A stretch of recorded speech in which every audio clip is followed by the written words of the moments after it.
Olá, bem-vindos ao canal Uma Galega no Nordeste. Hoje vamos acompanhar a trajetória de Frei Caneca, um importante brasileiro que lutou pela nossa independência.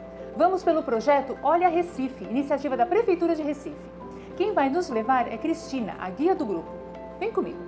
Joaquim da Silva Rabelo, depois Frei Joaquim do Amor Divino Rabelo, conhecido como Frei Caneca. Seu apelido veio da profissão do pai, que fazia artigos de Flandres, inclusive canecas. A família residia na cidade do Recife, mais precisamente no povoado de Fora de Portas. Ordenou-se como carmelita em 1801 e foi iniciado como maçom na loja maçônica Academia de Suazuna, onde compartilhava de ideias liberais republicanas, influenciado pela Revolução Francesa e pela independência dos Estados Unidos. Porque nós tínhamos uma economia, uma monocultura baseada no que? Na cana-de-açúcar. Então a ilha do Recife foi uma ilha muito importante para nós. Então era uma ilha o quê?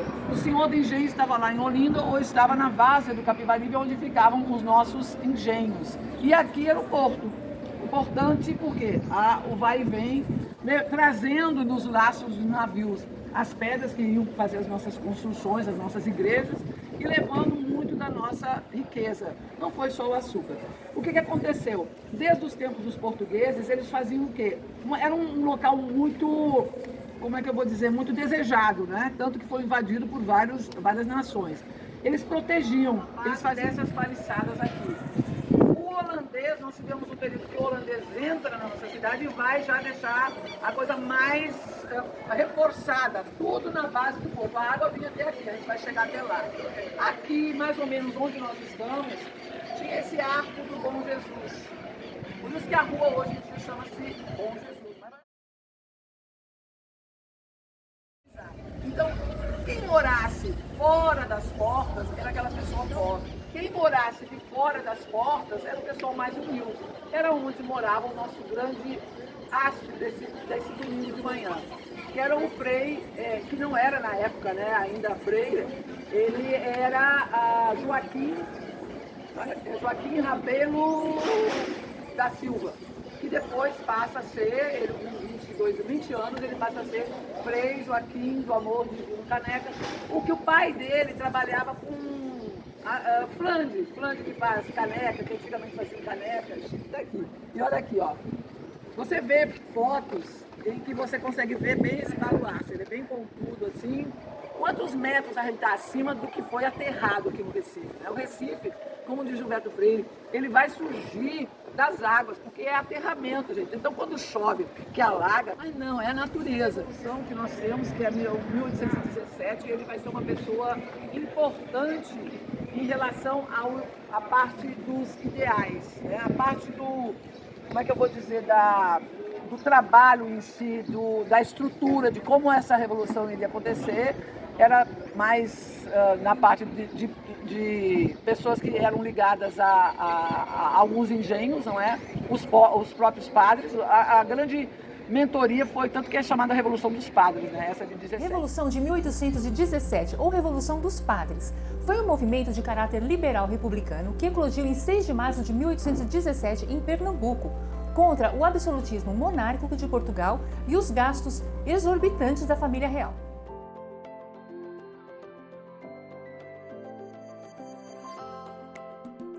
Foi durante a insurreição de 1817 que a República foi proclamada pela primeira vez em terras brasileiras. A repressão foi violenta. 14 revoltosos foram executados pelo crime de lesa majestade, e a maioria deles enforcados e esquartejados, enquanto outros foram fuzilados, e centenas morreram em combate ou na prisão. Os portugueses faziam o pernambucano passar, há impostos que se faziam passar, a discriminação que existia em relação a postos, né, a ser senador, apesar de a gente ter muito senador. Nós éramos uma província muito rica por conta da cana-de-açúcar, não é? Então, poxa, eu não tenho dinheiro, mas eu não tenho as regalias que o povo lá do Rio de Janeiro teria. Então, o que acontece? Há gritos de república, há revoluções, mas não se concretiza porque logo vai ser abafado. Então, a Revolução de 1817, ela vai ser debelada, não é? Com a derrota do movimento em 1817, Frei Caneca fugiu e foi preso na Bahia. Ao ser libertado em 1821, recomeçou a luta pela independência republicana, retornando a Recife e se alinhando com as lideranças da época. Hoje, em 1817, Caneca vai sair da prisão em 1821.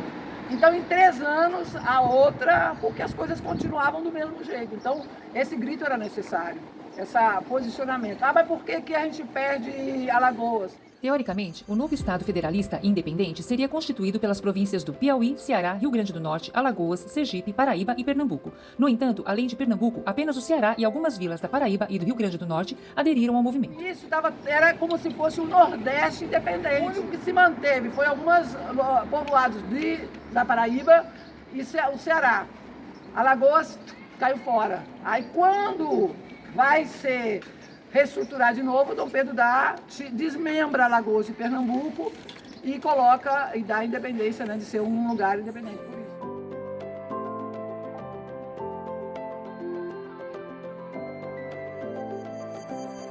Da Confederação do Equador. Por que do Equador? Porque pegava as províncias embaixo da linha do Equador. Então eles botam esse nome. Frei Caneca, quando vai ser debelada a Confederação do Equador, segue a mesma linha, no caso, né, a mesma proposta, aí ele participa mais, né, porque aí ele já é dono do Tiflis, ele se posiciona perante a sociedade, né, bem mais forte, e muitos são presos, são executados, muitos fogem. O Frei Caneca ele vai em direção ao Ceará, porque era também um lugar que ele poderia ter proteção. Quando chega em Juazeiro, já está uma carnificina lá e ele é preso. E ele vem andando de Juazeiro até aqui em 15 dias, assim, a toque de animalesco mesmo, né? Chega muito fraco, mas ele é prometido que ele não vai ser executado. E o que acontece? Ele é jogado numa cela que era um armário, que servia para guardar os crânios daqueles que tinham sido decapitados. E ali ele é colocado, né? Aqui?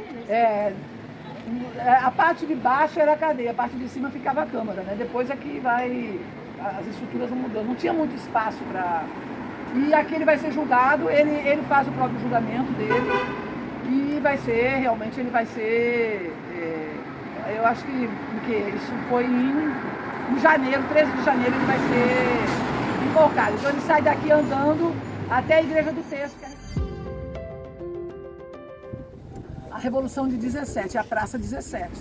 E acontecia muito assim, não tinha água encanada, né? Então, muito disso aí servia para abastecer a cidade, né? Então, sobrados de madeira, pegava fogo, tinha que agilizar logo. Então, eles iam passando de balde em balde em balde até chegar no lugar.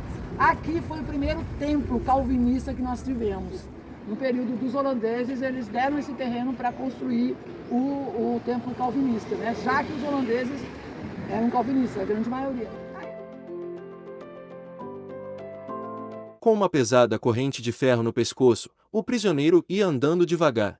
Estava descalço, usava uma batina suja e rasgada, vigiado por soldados bem armados. Em direção ao porto, caminhava em silêncio. A Revolução Pernambucana tinha sido esmagada, mas a ideia de libertar a província do poder central estava cada vez mais viva. Lá ele é despojado das suas vestes, né? Ele veste aquela túnica do condenado.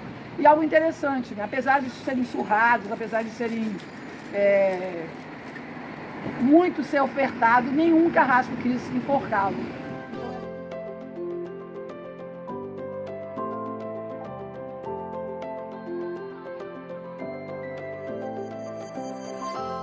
Conta-se que alguns carrascos sucessivamente se recusaram a executá-lo. Diante disso, constituíram um batalhão armado de arcabuzes, uma espécie de fuzil, e ao lado do muro do Forte das 5 Pontas, Frei Caneca foi executado. Detalhe que teria apenas uma bala verdadeira para que nenhum militar levasse o título de executor de um dos líderes mais benquistos do Brasil. Então, em 13 de janeiro de 1825, Frei Caneca foi executado por sua participação na Confederação do Equador. O seu corpo foi deixado num caixão em frente ao convento das Carmelitas, onde os padres o recolheram e o sepultaram em local desconhecido. A história de Frei Caneca nos enche de orgulho, não é? As lutas travadas pela independência do Brasil foram muito duras e tiveram, sim, vários heróis. Muito grata por me acompanhar até aqui. Deixe o seu joinha, se inscreva no canal e não esqueça de ativar o sininho. Até o próximo vídeo. Muito grata e cheiro!